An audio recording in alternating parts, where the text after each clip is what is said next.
Então vamos lá. Feita a avaliação clínica do paciente, é importante sempre lembrar que os casos suspeitos de dengue devem ser notificados. É importante que tenhamos conhecimento da nossa situação epidemiológica dentro do local onde a gente vive. Também, o que deve ser recomendado? Que deve-se evitar anti-inflamatórios, tanto os hormonais quanto os não hormonais, e também são contraindicados o uso de salicilatos, que é o famoso AS. Então, deve ser evitados. Por quê? Porque essas medicações, elas podem aumentar a chance de sangramento nos pacientes que estejam cursando com a doença, né? No caso dengue, pode cursar com sangramento. Então, essas medicações devem ser evitadas. Partindo daí, dessa avaliação, nós podemos classificar o paciente em 4 grupos.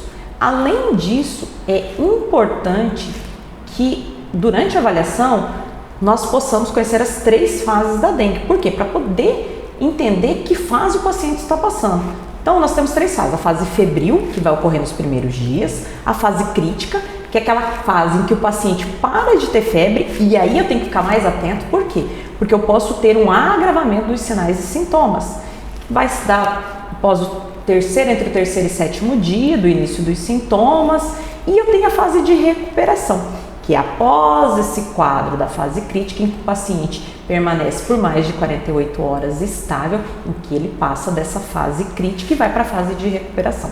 Então é importante também saber em que fase o paciente se encontra, para que seja dada uma maior atenção aos sinais e sintomas e também seja feito um manejo adequado. Então o paciente passou por avaliação, foi feita notificação, o paciente já recebeu as recomendações, eu tenho a classificação deles. Por que essa classificação é importante? Para que eu possa fazer o estadiamento e entender como vai ser feito o manejo dele. Então vamos lá. Eu tenho o primeiro grupo. Primeira classificação, primeiro grupo. Grupo A. 90% dos pacientes se encontram nesse grupo, nessa classificação de risco. Bom, o que são esses pacientes? São aqueles que são os pacientes que são previamente ígidos e que eles têm uma prova do ácido negativa, não apresentam manifestação hemorrágica nesse caso, né? Não têm comorbidades, eles estão na faixa etária acima de 2 anos até 65 anos, não se inclui as gestantes e não se inclui os pacientes que têm vulnerabilidade social, que são os pacientes que têm dificuldade para o acompanhamento. Então, 90% dos casos estão incluídos nesse grupo A. O que é importante para evitar que esses pacientes do grupo A evoluam para as formas graves? Então, é aquele paciente que não é grave e que ele não tem complicação. O que é a orientação? Esse paciente é aquele paciente que vai ter o manejo a partir do quê? Da hidratação oral e do acompanhamento ambulatorial. É importante, é obrigatório que eu peça os exames? Não é obrigatório. Mas, se você avaliar a necessidade durante a avaliação desse paciente, ok, você pode pedir o hemograma dele. Mas ele é aquele que fica fazendo a hidratação oral, que deve ser oferecida desde o momento que ele dê a entrada na unidade de saúde. Chegou na unidade de saúde, oferece um copo para ele ir se hidratando e vai iniciar a hidratação oral ainda na sala de espera antes do atendimento médico. Tem que manter essa hidratação oral por até 24 até 48 horas após o primeiro dia sem febre. Por quê? Porque após esse término da febre eu entro na fase crítica e o paciente muitas vezes ele não faz a hidratação adequada e pode evoluir para o agravo. Então, para que eu evite isso, o que eu tenho que fazer? Orientar uma boa hidratação oral por pelo menos 24 a 48 horas após o primeiro dia sem febre. Orientar, essa é a palavra para o grupo A. Então, eu tenho que fazer também, ensinar ao paciente quais são os sinais de alarme e se ele tiver qualquer um dos sinais de alarme, ele deve fazer um retorno imediato até a unidade de saúde. Então, além disso, o que eu tenho que falar para o paciente? Explicar quais são os sinais de alarme. E quais são esses sinais de alarme? Dor abdominal intensa, contínua, dor à palpação, vômito persistente, acúmulo de líquidos. Muitas vezes o paciente retorna com um quadro de falta de ar e fazendo um raio-x a gente vai ver que eu tenho um acúmulo de líquido ali no pulmão.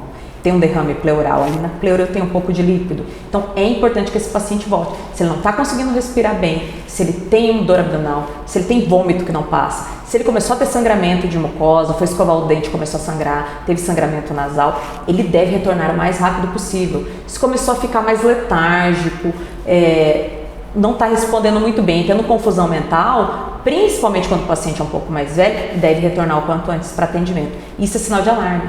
E é por isso que é importante, durante a avaliação também, checar a pressão. Hipotensão é um sinal de alarme. O paciente que estava deitado e de repente ele levanta e começa com tontura, isso é sinal de alarme.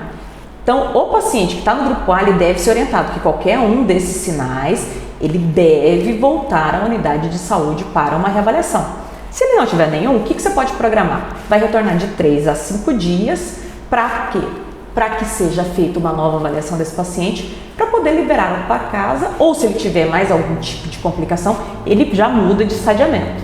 Mas esses pacientes são os pacientes que devem ser orientados a ter uma hidratação via oral e retorno imediato em caso de algum sinal de alarme. No que consiste essa hidratação oral? Vai ser uma hidratação que vai ser baseada no peso do paciente. Então, é preciso também pesar o paciente na hora da avaliação. Por quê? O que é orientação? Orientação é de 60 ml por quilo por dia de líquido. Como que vai ser isso? Vou dividir isso, 1/3 de soro de reidratação oral e o restante você pode dividir conforme for mais fácil para o paciente. Ou ele vai tomar em garrafinhas de água, ou em copos de água. Não precisa ser só água, pode ser chá, pode ser suco.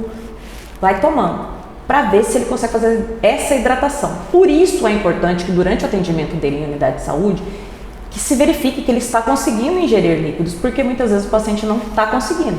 E aí ele precisa ser novamente avaliado. O que também é importante? O cartão de acompanhamento de dengue. Por quê? Porque lá estarão todos os dados, como orientação para o paciente de sinal de alarme, quanto que estava a pressão, se a prova do laço foi negativa, se foi positiva. Então é importante também deixar o cartão de acompanhamento de dengue na mão do paciente e que seja programado um retorno para ele.